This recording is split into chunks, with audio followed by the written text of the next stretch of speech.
Pemirsa, bantuan sosial dipastikan tetap disalurkan hingga tahun 2021. Meski ada kejadian korupsi bantuan sosial COVID-19, perpanjangan bantuan sosial ini tetaplah harus dilakukan untuk membantu masyarakat yang terkena dampak ekonomi akibat pandemi COVID-19. Sebagaimana yang disampaikan oleh Presiden Joko Widodo pada hari Rabu 9 Desember 2020 di Istana Negara, Presiden meminta jajaran Menteri Kabinet Indonesia Maju untuk menyalurkan bantuan sosial pada awal 2021. Presiden Joko Widodo juga menyampaikan bahwa perlindungan sosial menjadi salah satu fokus pemerintah di tahun depan dari 4 fokus yang ada. Adapun bantuan sosial yang tetap disalurkan pada tahun 2021 seperti bantuan makanan, subsidi gaji 1,2 juta, banpres usaha mikro 2,4 juta, hingga kartu prakerja. Sementara itu, untuk bantuan subsidi gaji senilai 1,2 juta untuk pekerja sedang didiskusikan bersama kementerian terkait. Menteri Ketenagakerjaan Ida Fauziah mengaku sudah bertemu dengan Menteri Koordinator Bidang Perekonomian sekaligus sebagai Ketua Komite Penanganan COVID-19 dan Pemulihan Ekonomi Nasional Erlangga Hartarto. Dalam pertemuannya tersebut, Ida Fauziah dan Erlangga tengah membahas perpanjangan bantuan langsung tunai di tahun 2021.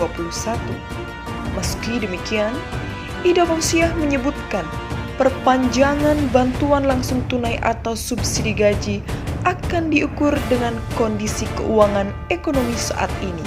Pemirsa, berbicara mengenai bantuan sosial, khususnya bantuan subsidi gaji BPJS Ketenagakerjaan, nampaknya Menteri Ketenagakerjaan belumlah menjelaskan secara mendetail apakah perpanjangan BLT subsidi gaji ini merupakan lanjutan transfer dana untuk sisa 1 juta pekerja yang sudah terdaftar dan belum mendapatkan di termin kedua tahun 2020 ini, atau diperuntukkan kepada calon penerima baru.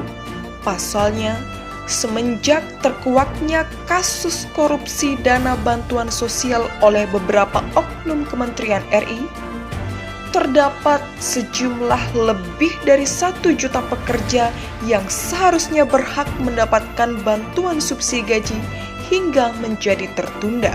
Kita berharap kekecewaan masyarakat Indonesia terhadap perilaku korupsi dana bansos dari oknum kementerian dapat terobati dengan pernyataan Presiden RI yang meminta para menteri, pimpinan lembaga negara, dan kepala daerah segera melakukan reformasi anggaran agar dapat menggerakkan perekonomian Indonesia.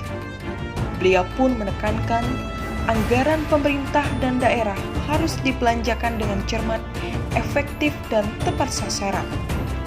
Terlebih lagi, khususnya kepada calon penerima bantuan subsidi gaji BPJS Ketenagakerjaan termin kedua yang belum menerima haknya, agar segera dituntaskan secara 100% oleh Kemenaker. Bagaimana menurut Anda? Silakan sampaikan pendapat Anda pada kolom komentar. Baik, demikian informasi terkini yang dapat kami sampaikan. Selalulah stay tune pada informasi-informasi update dari kami. Silakan subscribe dan share. Terima kasih telah menyimak dan sampai jumpa pada video selanjutnya.